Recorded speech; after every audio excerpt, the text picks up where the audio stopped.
The wife of a rich man fell sick, and when she felt that her end drew nigh, she called her only daughter to her bedside and said, "Always be a good girl, and I will look down from heaven and watch over you." Soon afterwards she shut her eyes and died, and was buried in the garden. And the little girl went every day to her grave and wept, and was always good and kind to all about her. And the snow fell and spread a beautiful white covering over the grave. But by the time the spring came, and the sun had melted it away again, her father had married another wife. This new wife had 2 daughters of her own, that she brought home with her. They were fair in face but foul at heart, and it was now a sorry time for the poor little girl. "What does the good-for-nothing want in the parlor?" said they. "They who would eat bread should first earn it. Away with the kitchen maid." Then they took away her fine clothes, and gave her an old gray frock to put on, and laughed at her, and turned her into the kitchen. There she was forced to do hard work, to rise early before daylight, to bring the water, to make the fire, to cook and to wash. Besides that, the sisters plagued her in all sorts of ways and laughed at her.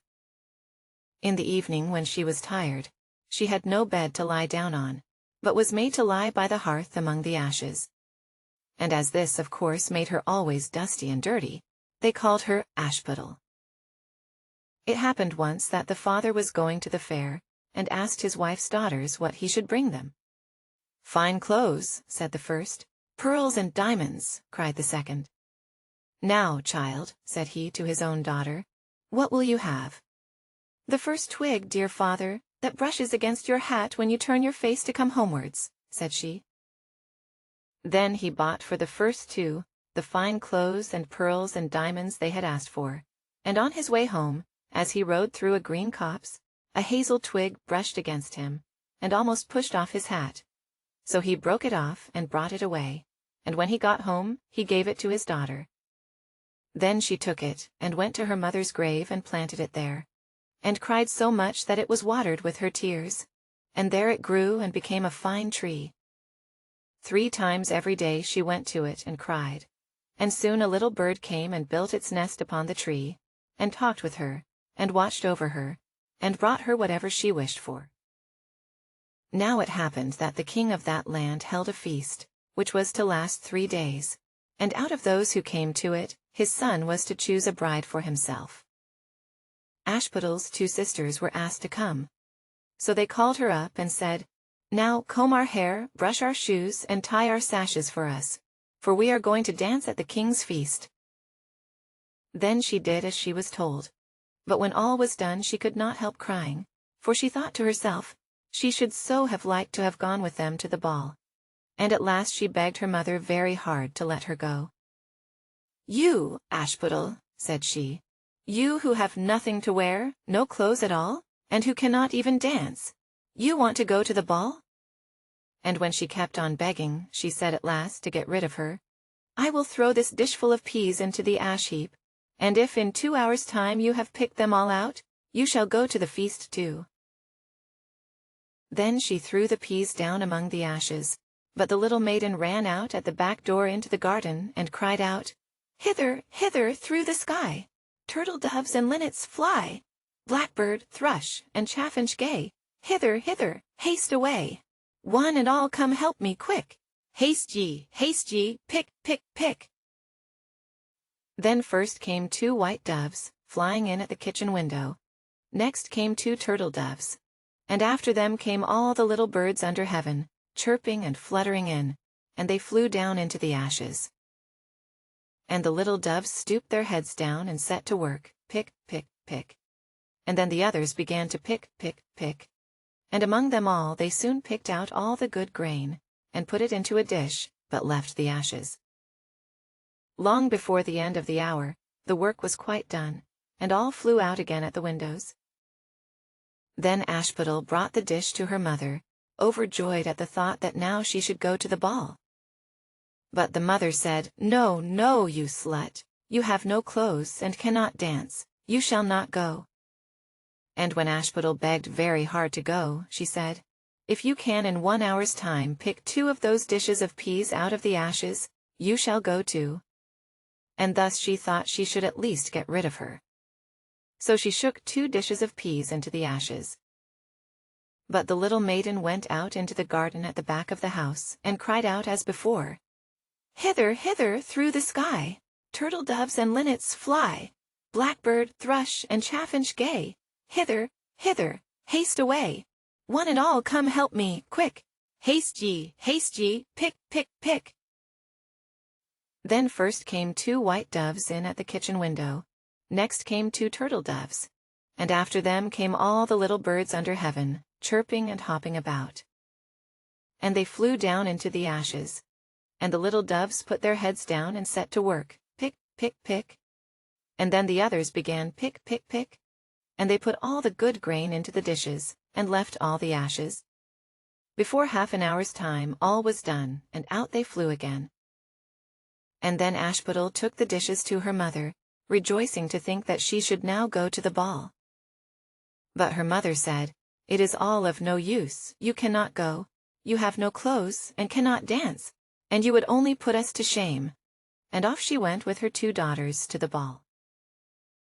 Now when all were gone, and nobody left at home, Ashputtel went sorrowfully and sat down under the hazel tree, and cried out, "Shake, shake, hazel tree, gold and silver over me." Then her friend the bird flew out of the tree, and brought a gold and silver dress for her, and slippers of spangled silk, and she put them on, and followed her sisters to the feast. But they did not know her, and thought it must be some strange princess, she looked so fine and beautiful in her rich clothes. And they never once thought of Ashputtel, taking it for granted that she was safe at home in the dirt. The king's son soon came up to her, and took her by the hand and danced with her, and no one else. And he never left her hand. But when anyone else came to ask her to dance, he said, "This lady is dancing with me." Thus they danced till a late hour of the night, and then she wanted to go home, and the king's son said, "I shall go and take care of you to your home," for he wanted to see where the beautiful maiden lived. But she slipped away from him unawares, and ran off towards home. And as the prince followed her, she jumped up into the pigeon house and shut the door. Then he waited till her father came home, and told him that the unknown maiden, who had been at the feast, had hid herself in the pigeon house. But when they had broken open the door, they found no one within.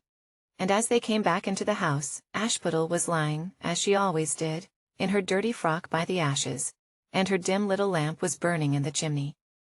For she had run as quickly as she could through the pigeon house, and on to the hazel tree, and had there taken off her beautiful clothes, and put them beneath the tree, that the bird might carry them away, and had lain down again amid the ashes, in her little grey frock. The next day, when the feast was again held, and her father, mother, and sisters were gone, Ashputtel went to the hazel tree and said, "Shake, shake, hazel tree, gold and silver over me." And the bird came and brought a still finer dress than the one she had worn the day before. And when she came in it to the ball, everyone wondered at her beauty. But the king's son, who was waiting for her, took her by the hand and danced with her. And when anyone asked her to dance, he said as before, "This lady is dancing with me." When night came she wanted to go home, and the king's son followed here as before, that he might see into what house she went. But she sprang away from him all at once into the garden behind her father's house. In this garden stood a fine large pear tree full of ripe fruit, and Ashputtel, not knowing where to hide herself, jumped up into it without being seen. Then the king's son lost sight of her, and could not find out where she was gone, but waited till her father came home, and said to him, "The unknown lady who danced with me has slipped away, and I think she must have sprung into the pear tree." The father thought to himself, "Can it be Ashputtel?"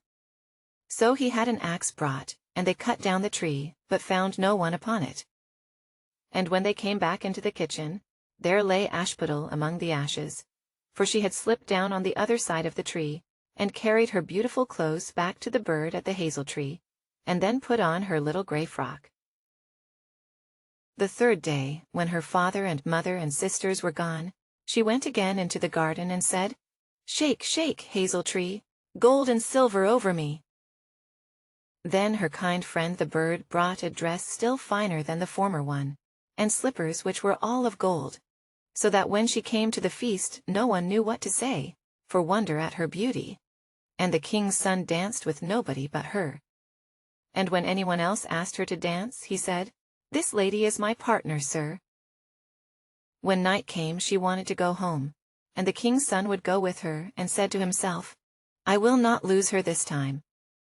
But, however, she again slipped away from him, though in such a hurry that she dropped her left golden slipper upon the stairs.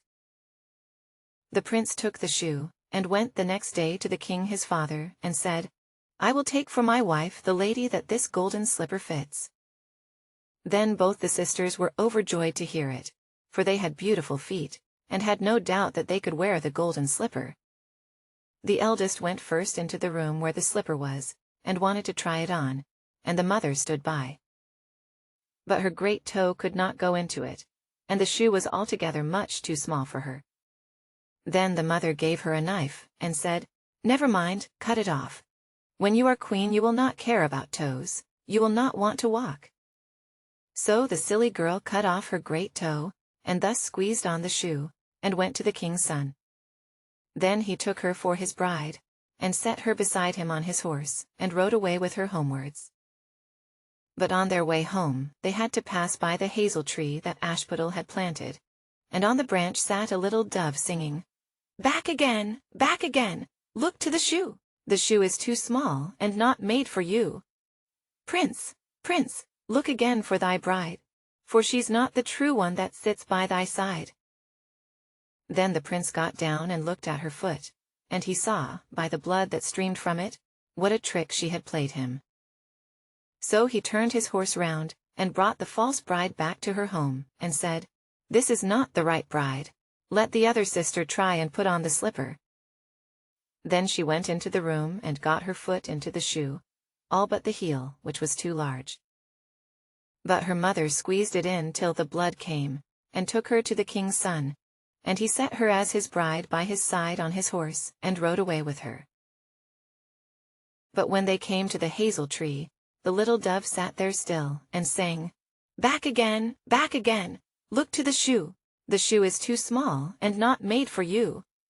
Prince, prince, look again for thy bride, for she's not the true one that sits by thy side." Then he looked down, and saw that the blood streamed so much from the shoe, that her white stockings were quite red. So he turned his horse and brought her also back again. "This is not the true bride," said he to the father. "Have you no other daughters?" "No," said he. "There is only a little dirty Ashputtel here, the child of my first wife. I am sure she cannot be the bride." The prince told him to send her. But the mother said, No, she is much too dirty. She will not dare to show herself." However, the prince would have her come. And she first washed her face and hands, and then went in and curtsied to him, and he reached her the golden slipper. Then she took her clumsy shoe off her left foot, and put on the golden slipper, and it fitted her as if it had been made for her.